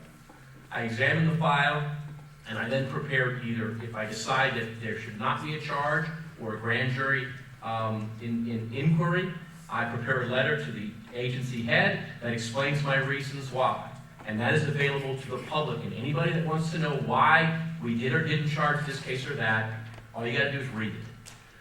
If we do decide that there is either, and our basic philosophy is, if there are witnesses that dispute the versions of what happened. In other words, if you have a police officer saying this happened and to have a civilian saying that happened, and it's on a material issue. I feel the grand jury is the best people to make that credibility determination, because you got to figure out who you believe. If that's the case, it goes to grand jury. If there are no disputes of fact, if what happened is fairly set in stone, and the reasons for the officer's actions are clear, then I will clear that by letter. If, however, we don't really know what the officer was thinking, because frequently officers, like everyone else, will exercise their right to remain silent. In those circumstances, frequently those cases will go to grand jury to give the officer an opportunity to appear and testify. When the officer does so, he is cross-examined vigorously by either myself or the chief assistant. Other witnesses are called. Every witness that witnessed something will be called to testify. And again, cross-examined vigorously, just as the officer is. And then ultimately, at the end, the grand jury is presented with the law in Florida, which is very, very, very favorable to law enforcement. That's what it is. That's how it's written. The law is written so that police officers can feel free to use force when they feel they have to. That's the law. And if you don't like it, change it. Basically what happens then is a grand jury has the right to either indict the individual for the offense, to do what's called a no true bill, finding no basis for charge. There's also a possibility that if the grand jurors find something in the process of the case, while not criminal, which causes concern, in other words, something that the department can do better to prevent these tragedies in the future, the grand jury can do what's called a presentment or a report, where they can say, hey, look, guys, we'd like you to train better on this, or we'd like you to consider changing that policy. And that was done in one case in the last 2 years. And basically that result is then presented in public record. The only thing that isn't public record is what is said in the grand jury room. But we go to great lengths to document all of the facts in a way that can be provided to the public, to make it as transparent as it can be. But that's the process. And if it ends in an indictment, then the officer is charged and arrested and arraigned and set for trial just like anybody else. And our prosecutors pursue those charges against that officer. In most cases, as I said, the officers are justified. I've probably looked at over a dozen police use of force cases involving fatalities. And in virtually all of them, they were absolutely necessary. The officer was saving his life or the life of someone else, or at least he reasonably believed he had to. Okay, I'm gonna catch up. I Thank know you. that's Thank a you. long one, Jackson. I was looking for my sign, but I found it. Yeah, I wasn't looking anyway. Sorry. All right, next question from the audience is, based on various databases, FBI, DOJ, Department of Education, Human Rights Watch, that clearly demonstrate that people of color are treated differently and less fair than whites, is it not logical to simply not trust the system? And this is for anyone on the panel to ask this question, please, in under 1 minute. And that's where we are right now. We've gotten to that point. I would say that I appreciate what I'm hearing from the state attorney's office and from the law enforcement on this panel, because I'm hearing that there have been changes since 2013. That's what I'm hearing. But you still have to respect the fact that people remember before 2013. And that is, so the changes and people building that trust is going to take time. And it's going to take a trusting relationship. It's going to take proving that these changes are going to sustain and they're not just here for a moment. Could I? So one of the things I want to mention as far as about the database, there have been various stats about how many unarmed African Americans have been murdered or killed by law enforcement. One thing that we do have to highlight is that those stats come from the Uniform Crime Report, and that Uniform Crime Report is compiled by agencies submitting that data to the FBI. And out of the over 7,000, I think 70,000 different law enforcement agencies out there, only a small percentage of those agencies actually report to the Uniform Crime Report. And so I think that that data is, we know it's greatly skewed, Even though with the limited data that they have, they say what one African American male every 28 hours is murdered, and we know that that number is much higher if only the law enforcement was forced to actually report. So I'm interested to know whether or not, you know, the city of Orlando or Orange County Police Department do submit all of their data, not some, but all of their data to the Uniform Crime Report. And that would help generate, because you talk about what would help generate trust within the community.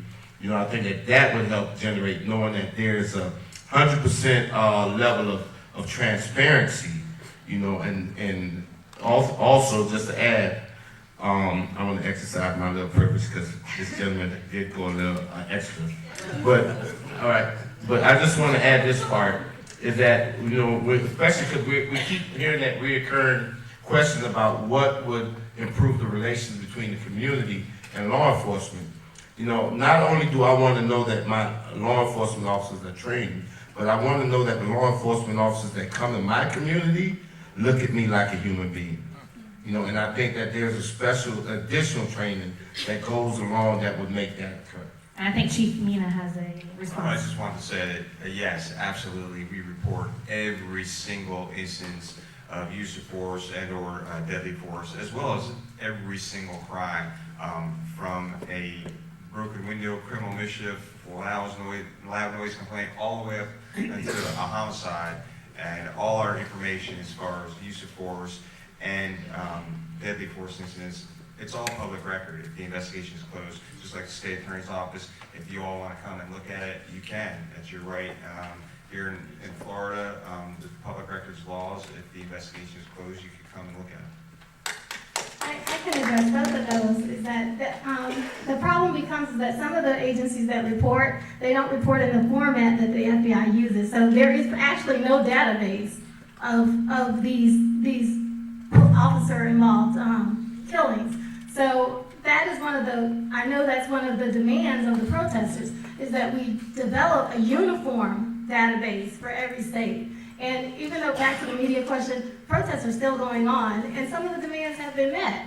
And these are reasonable demands. They're not, I think with that we have, and thank you for talking about the body cameras. And that's one of the things that, and it makes officers safe, and it makes the community more trusting. That's how we're going to build a trusting community, by instituting policies and procedures that inspire trust. Thank you all for your answers. Next question from the audience. For the panel, sorry, and anyone can answer this question. What do you all think Dr. King would say today about the breakdown of the Black family and some lack of teaching our children right from wrong? Yes, there are many issues with law enforcement. We must all remember that there is good and bad in every single race. Can I jump in here real quick? Because I did not want tonight to go without a balanced discussion, because while many are concerned about the issues regarding police use of force, we had 19 children in unincorporated Orange County in 2014 who were shot. Out of the 19 children who were shot, 14 of them described themselves as being Black.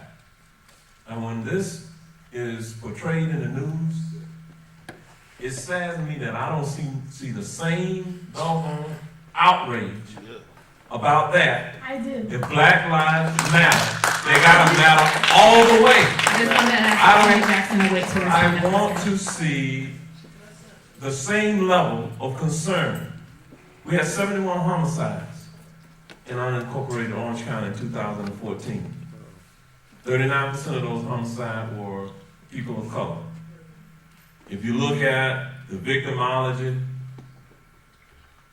people of color who died, in most cases, they were shot and killed by people who looked like them. Talk about all of these issues. If we're going to improve our community, we gotta be honest with ourselves. We all have some responsibility to make this place a better place for all of us.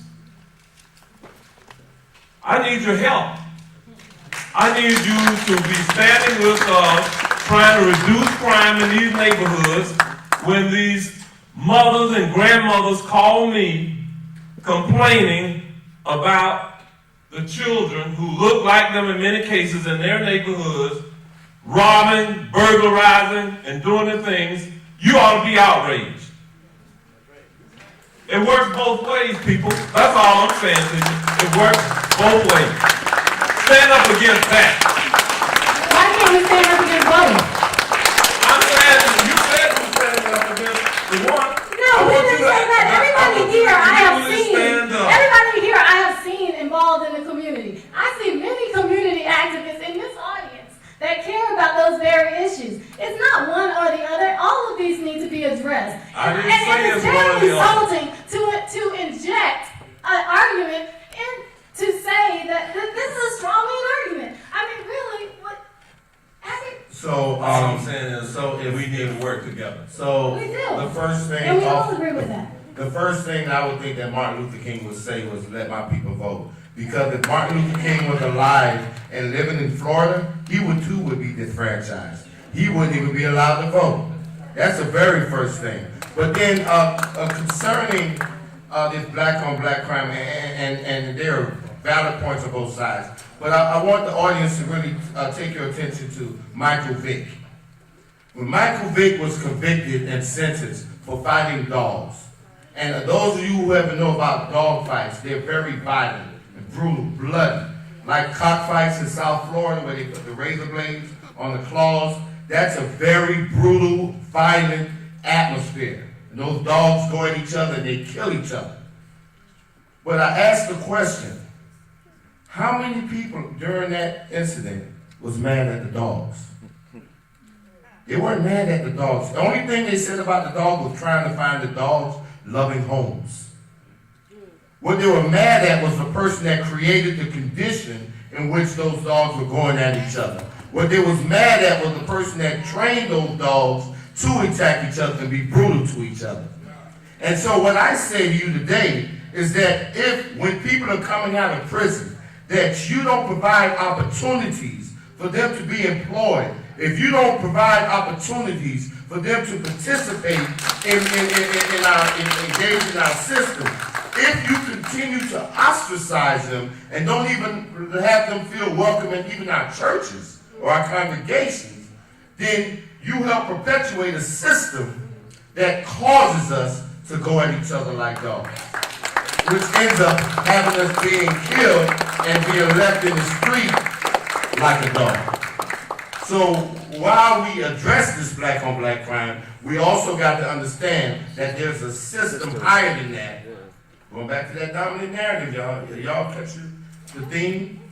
There's a system higher than that creates these conditions where there's lower unemployment, lower education, right? Where families are being torn apart, where there's no male figure in the home. All of these contribute to that. And then what we have is that catch-22. Because all law enforcement, we get mad at law enforcement, say, well, y'all racial profiling, you're brutalizing our kids. But then they turn around and say, wait a minute, you called us in to have us clean up this mess. And so it has to be some kind of reconciliation there between law enforcement and the community. And you have to be willing to say, you know what, let me see what role I played in this in order to help this thing get better. We have to admit some kind of fault in order to start that healing. But don't lose sight of the fact it's the greatest system out there that's controlling this.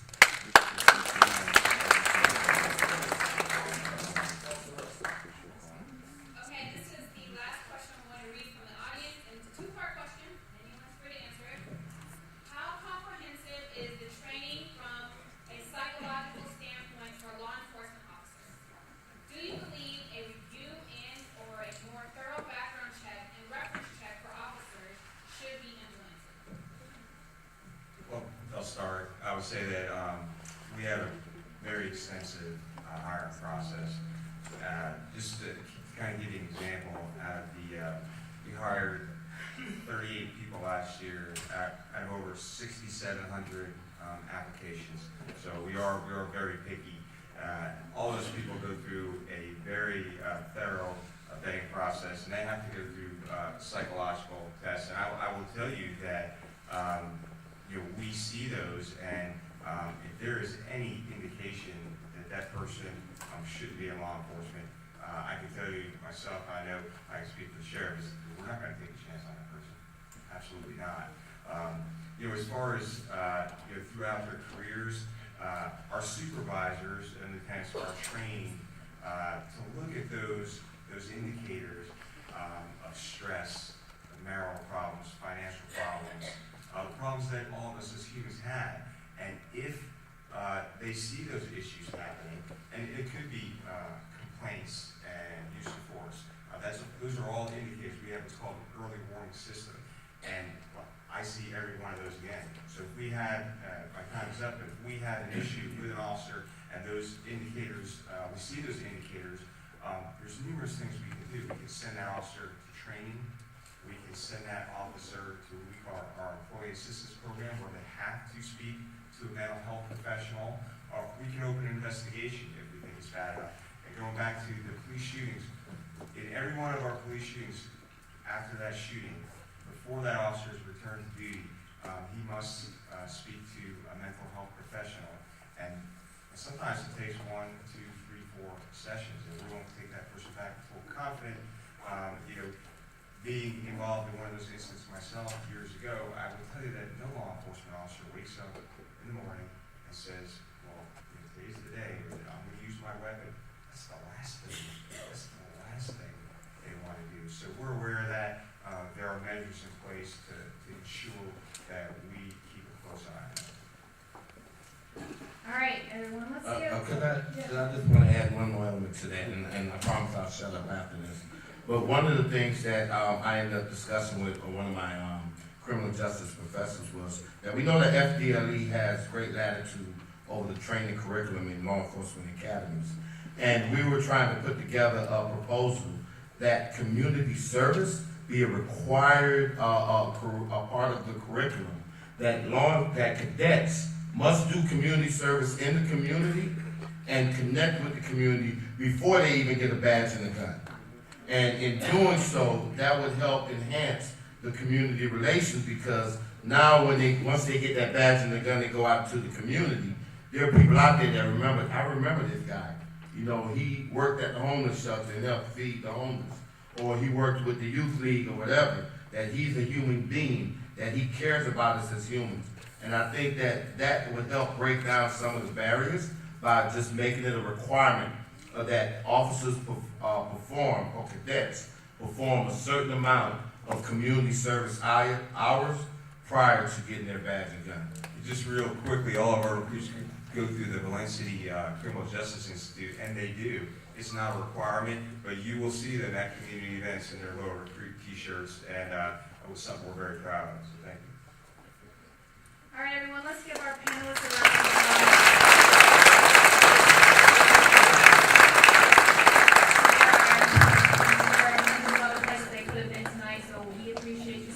For everyone in the audience, thank you so much for coming. For Delta Xi Lambda fraternity, the chapter of Alpha Phi Alpha Fraternity Incorporated, thank you for hosting this event. For Kamara Williams for putting this together. I love the diversity of the people I'm seeing here, the diversity in age, especially the young people. It's so important what we're doing. We are bridging gaps between law enforcement and our community.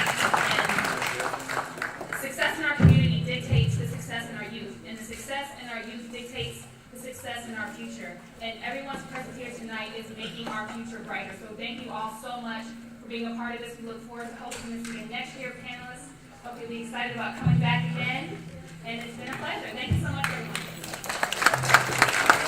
Before everybody, I just want to introduce our president of Delta Xi Lambda. He wants to do the closing, Mr. Jamil Solomon.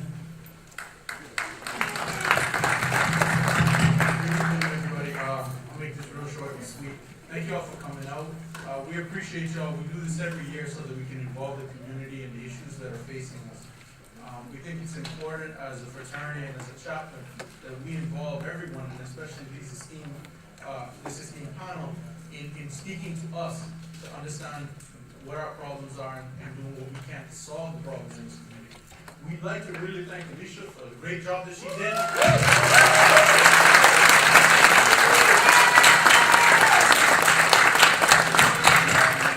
I'd like to thank the panel again. They've been very gracious. We'd like to thank y'all for coming out, and I'd like to thank all the brothers who are involved with the chapter, who are every year putting this on. We have our luncheon tomorrow. It's 11:30 at the ballroom, Treasury Ballroom. Tickets are $55. If you all want to come out, you'll see what kind of another part of what we do. We award scholarships to deserving young people. We have our young men of distinction. Would you please stand?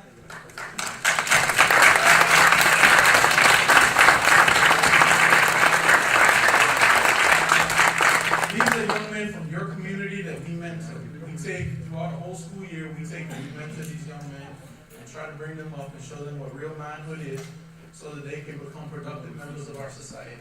And part of what we do tomorrow is to honor them. They're part of it. We're honoring high school graduates. But it's a big thing for us. It's our key event that we do every year to give back to the community and to show what we do. So I'd invite y'all to come out, please, if you can. Come and get a ticket. We have brothers in here who are willing to sell tickets to you. If not, you can show up at the door tomorrow. Again, it's at Church Street Ballroom at 11:30. Come out and see what we do. It's our honor to our fraternity brother, Martin Luther King Jr. And we do this every year. It's our 29th year of doing this. In closing, two quick things. Brothers of Alpha Alpha, could you please meet in room 263 when we're done here? We need to have discussions with you. And also, there is an organization called VISTA. It's Volunteers in Service to America. If you volunteer for a year, they give you money towards school. They have people set up outside to ask any questions if you have it. It's something you might want to get involved with. Again, it's volunteering in our community, and this is what we should be doing. So thank you again. We're glad to take